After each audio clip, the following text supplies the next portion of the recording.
안녕하십니까 시청자 여러분, 반갑습니다.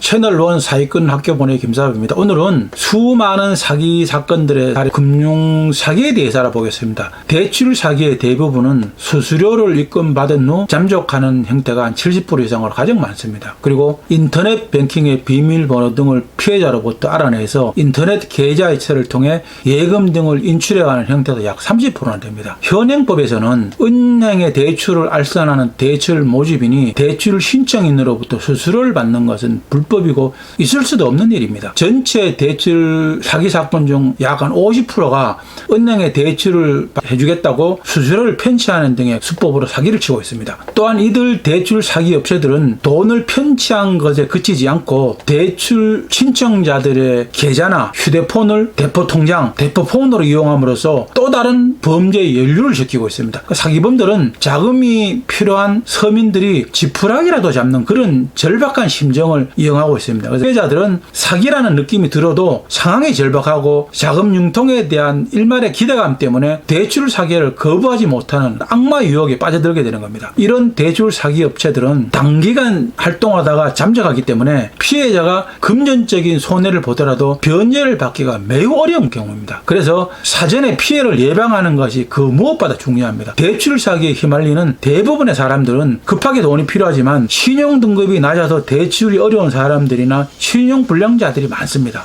사기꾼들은 이런 사람들에게 대출을 발선해 주겠다면서 접근을 합니다. 그래서 보증보험에 가입을 해야 된다, 보증서 발급 또는 보증보험 증권 발행 등이 필요하다고 말을 하면서 일정 금액, 그러니까 뭐 예를 들면은 대출 금액의 한 10% 정도를 송금하도록 요구를 합니다. 입금이 되면은 즉시 돈을 인출한 후에 잠적해버리는 수법으로 피해를 주는 사기 형태도 있습니다. 그리고 대출 시 향후 법적 절차에 필요한 비용을 미리 요구하는 경우입니다. 수수료를 요구하는 경우와 유사하지만 요구하는 비용의 명목이 다릅니다. 대출 받는 사람의 채무 불이행을 예상하고 대출금에 대한 공증료, 채권 추심 비용 등을 성금을 먼저 송금하도록 한 후에 입금을 하게 되면 잠적하는 사기 형태입니다. 그래서 결국은 대출을 더 하지 못하는 겁니다. 그리고 저금리 대출을 알선한다고 예치금을 송금하도록 하는 경우도 있습니다. 은행 등 제도권 금융기관에서 대출되지 않는 사람들에게 이러한 대출 사기가 많이 발생하는데, 사기꾼들은 은행 제도권 금융기관에서 연 10%대의 저금리 대출을 주선해 주겠다면서 일정 기간, 그러니까 뭐 예를 들면 3개월 동안의 예치금 또는 공탁금에 대한 송금을 미리 요구하는 그런 사기 형태. 우리는 은행의 예금이나 적금의 금리 수준과 비교했을 때 과도하게 높은 수익률이라든가 저금리 대출을 보장하는 경우는 무조건 의심을 해야 합니다. 우리는 타인으로부터 투자 권유나 대출 알선 그런 권유를 받으면 합법적인 금융회사인지 등록이 된 금융투자 전문 금융사인지를 반드시 확인해야 합니다. 우리가 이제는 많이 들어보고 당해서 사기당하지 않는 수법이지만 조선족들이 어눌한 우리말을 쓰거나 전화로 정부기관, 검찰청, 경찰서, 수사관 등을 사칭하기도 하고 현재 고객님의 통장이 대포통장으로 이용되고 있습니다. 그래서 정부기관에서 관리하는 계좌로 자금을 즉시 이체해야 안전합니다. 그런 식으로 당장 자금 이체를 유도하게 해서 사기를 치는 그런 행위입니다. 요즘은 이런 거 잘 안 속죠.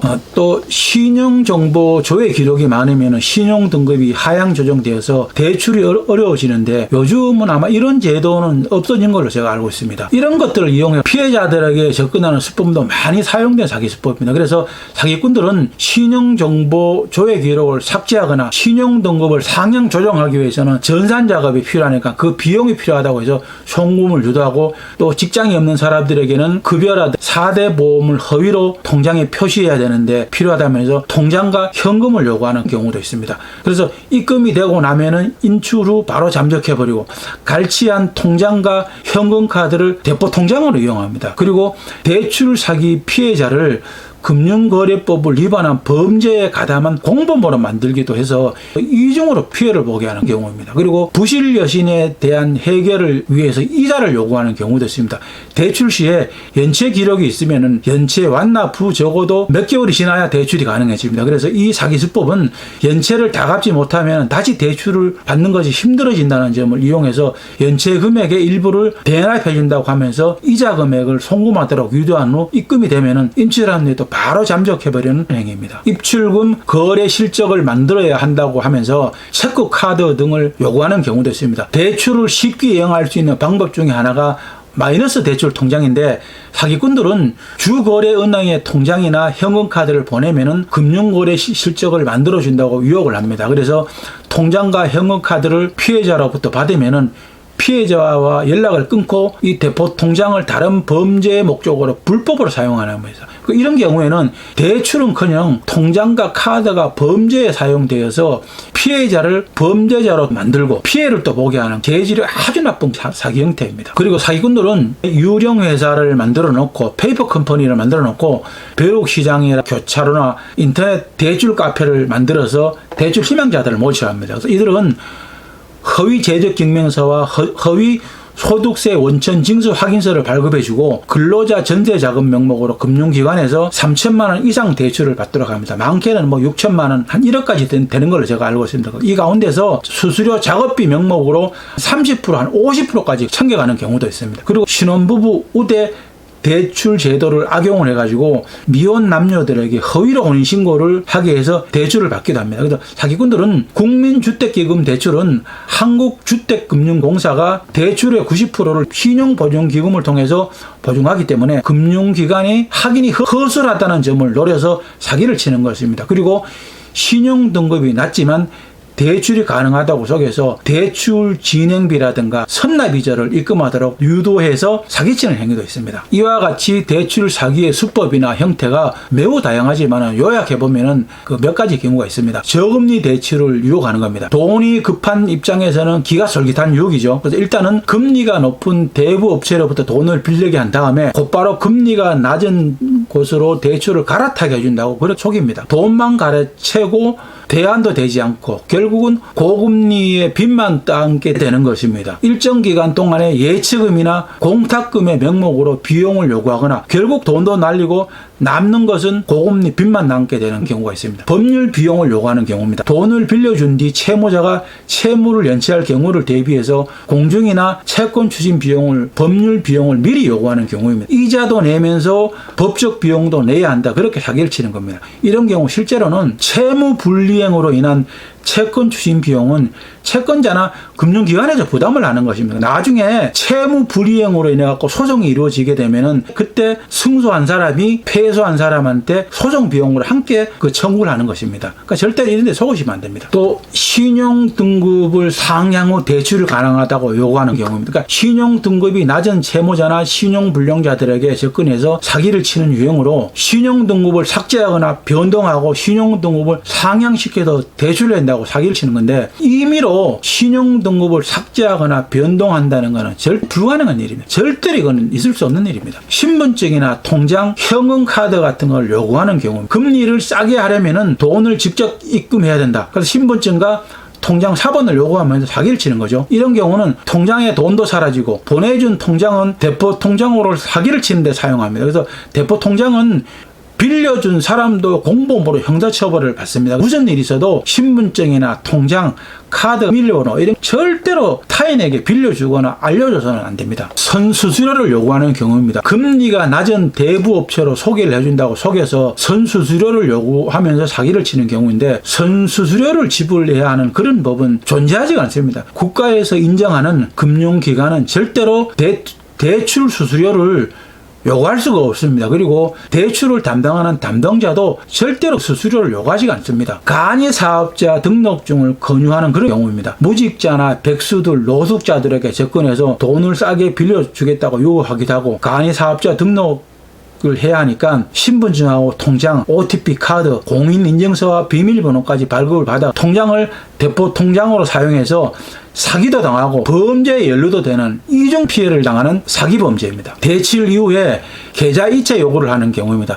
높은 금리로 돈을 대출해 준 뒤에 낮은 금리로 대환시켜 준다고 사기를 쳐 사기꾼들은 계좌번호를 알려주면서 다시 입금하라고 요구를 합니다. 입금을 해주면은 바로 돈을 찾아서 종족을 감춰버리는 사기 행각으로 당한 걸 알고 경찰에 신고를 해도 이미 그때는 추적하기가 어렵습니다. 신용 등급이 낮아서 대출이 불가능하기 때문에 휴대폰을 새로 개통하면 가능하다고 사기를 칩니다. 휴대폰을 개통해서 보내주면은 범죄에 이용하고 또 휴대폰으로 결제를 무차별하게 사용해버립니다. 그러니까 결국은 요금 폭탄도 맞고 휴대폰이 대포폰으로 범죄에 사용하게 하는 일에 협조하게 되는 것입니다. 또 전세자금 대출 사기입니다. 명의만 빌려주면 돈을 몇백만 원 준다고 사기를 쳐서 명의를 빌려주면 사기꾼들은 임대인, 임차인, 중개인 모두 공모를 해가지고 서류를 위조해서 금융기관에다가 전세자금 대출을 받습니다. 그래서 자기들끼리 돈을 다 나누어 갖고 갚지도 않는 사기 형태입니다. 전세자금 대출 사기에 당하면 내가 범죄에 가담하지 않았어도 명의만 빌려주었어도 미필적 고의에 의한 공범으로 인정이 돼서 형사처벌을 면할 수가 없습니다. 금융기관을 사칭하는 경우입니다. 무슨 햇살론이다, 무슨 캐피탈이다, 그렇게 사칭을 하면서 저금리로 돈을 빌려준다고 사기를 치는데 그렇게 문자를 보냅니다. 그러나 합법적이고 정식 금융권이라면 절대로 돈을 먼저 빌려준다고 문자를 보내지가 않습니다. 이런 경우는 국민은행이, 신한은행, 우리은행이다 이렇게 제1금융권을 사칭하면서 문자를 발송하기도 합니다. 대부분이 대환대출이나 다른 금융상품을 소개하는 대출 사기 행각입니다. 우리는 이런 대출 사기에 절대로 속아서는 안 됩니다. 대출 사기에 대응하는 요령 4가지를 제가 알려드리겠습니다. 대출 사기는 무엇보다도 사전에 피해 예방이 가장 중요합니다. 만약에 피해를 입은 경우에는 신속히 경찰서에 신고도 하고 즉시 돈을 송금한 은행에 계좌 지급 정지를 신속하게 요청해야 합니다. 첫 번째로 문자 메시지나 대출 광고를 조심해야 됩니다. 휴대폰 문자를 통한 대출 광고에 현혹되어서는 안 됩니다.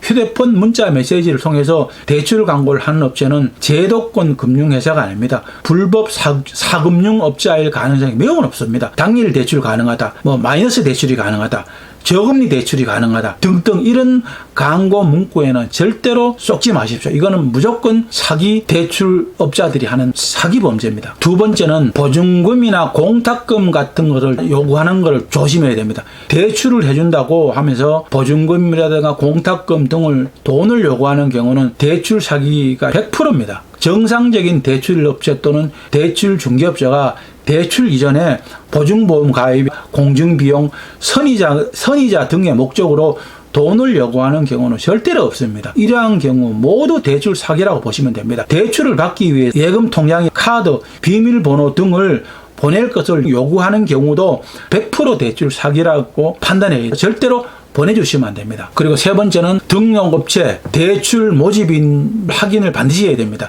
대출을 받을 경우 등록업체 또는 대출 모집인 여부를 확인한 후에 거래를 해야 됩니다. 대출 사기업자는 제도권 금융회사를 사칭하는 경우가 많습니다. 금융감독원 홈페이지에 들어가서 보면은 인허가가 됐는지 또는 등록된 업체인지를 반드시 확인해야 됩니다. 또는 금융회사 직원이나 대출 모집인을 사칭하는 경우가 있기 때문에 찜이 드는 경우는 해당 금융회사나 은행에다가 문의를 해서 이런 직원이 근무하는지를 여부를 확인해야 됩니다. 그리고 마지막으로 네 번째입니다. 가장 중요한 것이 신속한 신고입니다. 대출 사기를 피해를 입은 경우에는 피해 구제 및 추가적인 피해 예방을 위해서 대출 사기업자의 상호라, 성명, 연락처, 또 송금한 계좌 등을 확인해서 신속하게 경찰서에 신고를 해야 됩니다. 그리고 돈을 송금한 은행의 콜센터나 영업점에 연락을 해요. 해당 계좌의 지급 인출 정지를 꼭 요청해야 됩니다. 이렇게 사기를 당하면은 피해를 보는 것뿐만 아니라 범죄의 연루가 되기도 합니다. 계좌를 제공하거나 체크카드를 보내준 경우는 결론적으로 내가 범행에 도움을 준 것으로 본인의 의사와 무관하게 공범으로 미필적 고의에 의한 사기방조 또는 전자금융거래법 위반으로 처벌받게 되는 것입니다. 사기를 당하여 금전적 피해도 있게 되고 본인이 아니게 공범으로 범죄에 가담하게 되어서 범죄자 신분으로 처벌을 받게 됩니다. 이중으로 피해도 당하고 고통도 가중되는 것입니다. 우리 모두는 이런 점을 조심해서 절대로 사기당하고 범죄에 이용당하여 피해를 입는 일이 없도록 해야 합니다. 오늘 저희 방송이 여러분들에게 유익했습니까? 여러분들을 생각하는 마음으로 열심히 준비했습니다. 여러분들에게 많은 도움이 되었으면 좋겠습니다. 그렇다면 여러분 좋아요, 구독하기 꼭 눌러주는 거 잊지 마십시오. 많은 시청과 구독 바랍니다. 여러분들의 많은 구독과 좋아요가 저에게는 큰 힘과 보람이 됩니다. 다음 시간까지 여러분들 모두 건강과 재단 잘 지키시기 바랍니다. 지구상에서 사기꾼들이 모두 사라지는 그날까지 저희 방송은 계속될 것입니다. 안녕히 계십시오. 지금까지 사기꾼 학교분에게 김사부였습니다. 감사합니다.